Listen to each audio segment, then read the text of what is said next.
Hello, I'm Michelle Carroll, linking you to the leaders of the American chain of warehouses.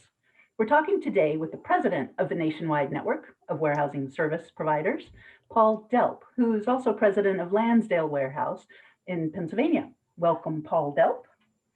Michelle, good to be here. So, could you introduce us to the American chain of warehouses? Are you a nonprofit entity and how does it work? Yes, we're a nonprofit, and we are essentially just a marketing group for several warehouses, well, 16 warehouses around the country. We started in 1911. I was not there at the beginning, and um, and we've grown over the years. We've lost members. We've added members, and we represent probably some of the major distribution centers in the country. Um, we we used to have a real live salesperson, and now we are more digital. And the purpose of the organization is to one, find prospects for our members, and also education, keep them informed of what's happening in our industry, new things that are coming, government stuff, things like that. And we do that through our newsletter. Hmm. It looks like, looking at your website, that the 3PLs that make up American chain of warehouses handle just about every commodity and serve industries from industrial to food logistics, consumer packaged goods. Is there a particular concentration or growth area that you'd want to particularly call out? Probably CPG, but you're right. We do try to, and that's one of the benefits. We are diversified enough, and not concentrated in one. That's I guess that's the philosophy of my company. We don't want to be all things to all people, but we want to focus on things that we can become really good at.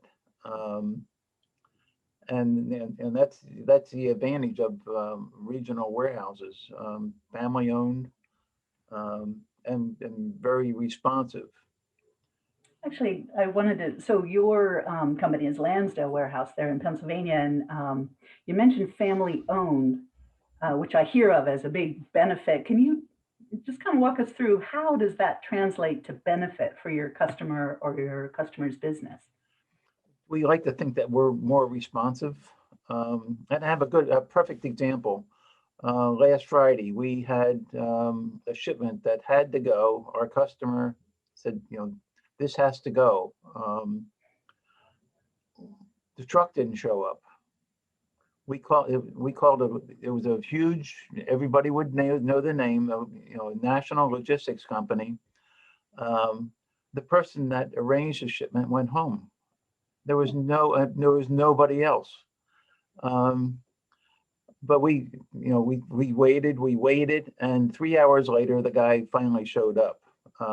We called it. We were in communication with our customer, told them what we were doing, and that's the advantage of a small company. 20 we're on call 24/7. Um, if we can't get our operations people, our customers have my phone number as well. Nice. Actual human beings Yes, staying in real touch. people, and we do respond. So people, they wouldn't be calling if they didn't have a valid reason. Is there anything else you'd like to share with our listeners, maybe looking for a third party logistics company in North America? We're always looking for members. If and if we can help you, find prospects.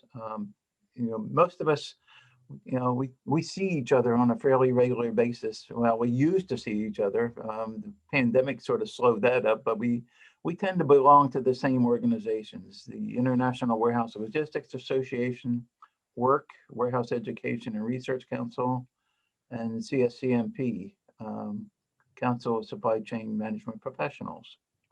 Notice how that just rolls off the tongue. We are involved with these organizations because they help us get better at what we do. Very good. Well, thank you very much for making the time today, Paul. This has been a short conversation linking you to the leaders of the American chain of warehouses.